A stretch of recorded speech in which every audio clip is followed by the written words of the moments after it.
If you're trying to learn a backhand flick like you're tossing a frisbee, you're probably not going to have very good backhand flick. And if you're trying to toss a frisbee similar to how you would do a backhand flick shot, most likely it's going to be a bad frisbee toss. In this video, I'm going to break down frame by frame exactly how the backhand flick shot actually works by looking at what the original flick wizard J.W. Johnson does, the man who made this shot popular in pickleball today. No analogies, just pure hardcore analysis and simple explanation for what it is. If you want to learn the backhand flick the hard way, watch the whole video. I guarantee that you'll discover things that you may not have seen elsewhere before. Now before I dive in, there's a couple of things that I need to explain first, so that the rest of the video will make more sense to you. Firstly, since this shot involves a lot of wrist movement, let's quickly look at the different types of wrist movements that we have, because later on, I'll be referring to these terms throughout my video. If you forget these terms, bookmark the timestamp now, so you can always go back and watch it again. At a high level, there are 6 movements that our wrist can do. This is radial deviation. This is ulnar deviation. This is pronation. This is supination. This is flexion. And finally, we have extension. Again, if you ever get confused later on, rewind the video so you can refresh yourself on these terms. The second thing I want to clarify is that there are a few types of quote-unquote backhand flick shots. Depending on the situation, different techniques should be used. So let's quickly go through the different types of backhand flick shots that I currently see in pickleball. This is a backhand flick shot, but this is almost the last resort reactionary shot, where your opponent pops up the ball high and soft. You don't have time to do the two-handed backhand, or perhaps the height of the ball is out of the reach of your two-handed backhand. For this shot, you're mostly relying on a flexion and extension of your wrist to generate the pace of your paddle swing. This is also a backhand flick shot, but this shot to me is just an extension of the backhand roll volley, except you're adding in some wrist movement when you're contacting the ball to generate more pace. Now, because the contact point is quite high, using the wrist movement to generate more pace is actually quite easy, because in this scenario, you have a lot more margin to clear the net, making it a low risk and high reward shot. Now for this shot, it really depends on the paddle grip you use at the kitchen, and the wrist movement involved might be different from person to person. For example, for me, by default I use the Eastern grip even when I'm at the kitchen. However, I do switch over to the Continental grip for certain shots when I have time to switch the grip. So for Eastern grip or Continental grip, this shot actually involves 5 types of wrist movements: flexion, supination, ulnar deviation, then followed by extension and radial deviation. And you can see why a lot of coaches are hesitant to teach this shot with wrist movement, because it's really complex and hard to control. However, with enough practice, I believe most people can actually develop a good backhand roll with wrist flick. This again is also a backhand flick shot, also known as the backhand punch volley. This is a relatively simple shot to execute. You can use this shot to speed up the ball or attack the ball when the ball is at around net height or a little bit above or below the net. This shot mostly relies on the flexion and extension of the wrist. But depending on the direction you want to head the ball, you would also need to use supination or pronation to control the direction. One thing to note here about this shot is that the power of this shot is actually generated by a combination of elbow extension and wrist extension. So you want to make sure that your elbow is not fully straightened or locked when executing this shot. This way, you always have some room for elbow extension to give you the power that you need. The trajectory of this shot is going to be linear because you're not generating any spins yourself. You're just punching the ball forward. For this reason, you don't want to hit this ball too hard. If you do, it will likely go out. Use this as a setup shot to cause a pop-up for your next attack. Now, in competitive environment, you can also go full blast with this shot to try and body bag your opponent, but I do not recommend that strategy in the rig games.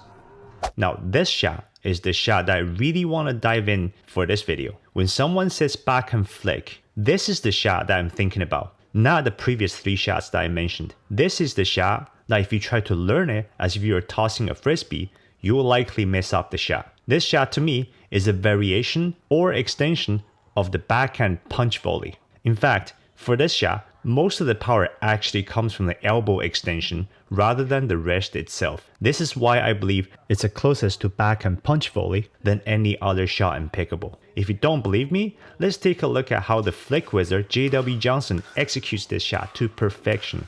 But before that, I want to give a shout out to the sponsor of this video, Xiaolan, also known as my wife, who's a licensed mortgage loan officer in 6 different states. She's worked with a diverse range of clients from first-time home buyers to well-established real estate investors, helping them to secure the financing they need to achieve their goals. Whether you're looking to buy a property with more pickleball courts and players nearby, or wanting to just refinance your existing home for a better interest rate, reach out to her at www.justiceloan.us. If you do get in touch with her, be sure to let her know that I referred you because she does pay me with her kisses. I'll pop her contact details down below in the description. So in this first shot, I want you to pay very close attention to the moments leading up to the contact point and then the moments after the contact point. Let me first play this shot out in normal speed, then I'll slow it down and take you through the things that I see.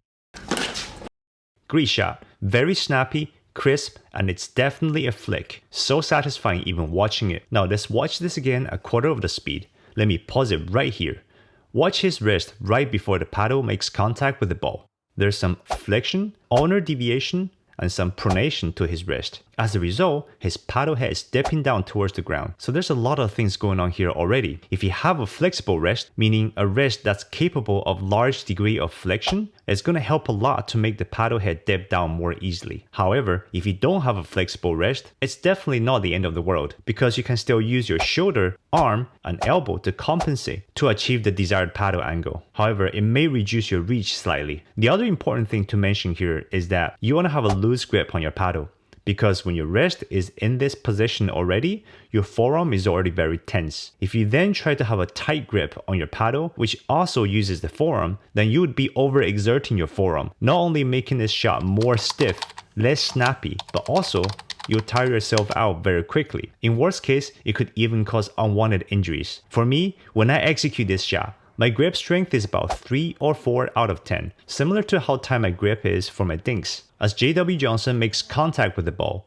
he starts off with a bent elbow, then, as he hits the ball, his elbow extends itself like a punch volley. This is where most of the power actually comes from, this short and explosive extension of the elbow. Also, throughout the swing, watch how his wrist stays very rigid. It's locked in its maximum flexion position in order to set up a good paddle face angle. There's no wrist extension involved in this shot, so definitely keep a firm wrist. Lastly, he supinates his wrist as he makes contact with the ball. This allows the paddle to create a slight brushing motion to get a little bit more topspin on the ball. However, most of the topspin is generated naturally by the ball rolling off the open paddle face. Since J.W. Johnson was attacking this ball slightly above the net, he can hit this ball with more pace, with a flatter trajectory and still keeping the ball in. And that's why he was punching the ball forward a lot more with his elbow extension. The paddle face should be slightly opened at the point of contact, else the ball will go into the net. In general, the lower the contact point, the more open the paddle face needs to be.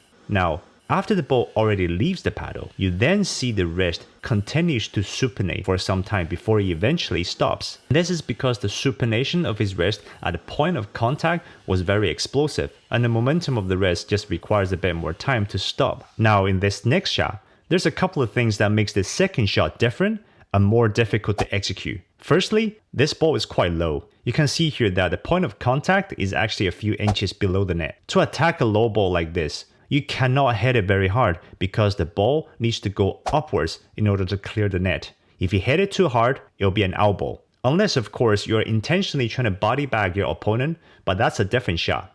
Assuming the goal here is to keep the ball in, if you watch J.W. Johnson carefully, in order to control his power, he minimizes his elbow extension during this shot. In fact, I think he may have even kept his elbow straight during this shot with no elbow extension, which helps to reduce the power. So for this shot, most of the power comes from the slight movement of his shoulder and wrist movement. More precisely, supination combined with a subtle extension of the wrist.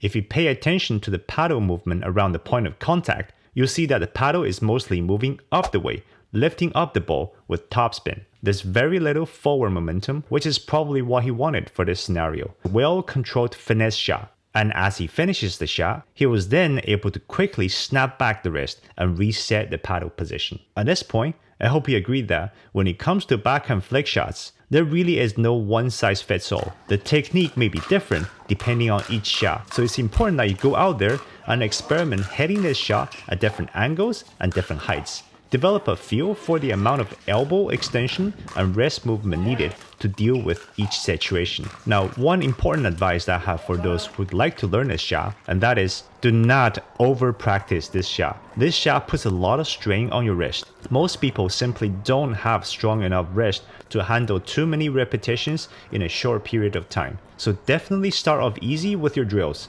Perhaps also consider doing exercises to strengthen your wrist when you're not drilling on the court. If you found this video helpful, I would really appreciate you do me a small favor by liking and sharing this video. Consider subscribing to my channel for more contents like this in the future.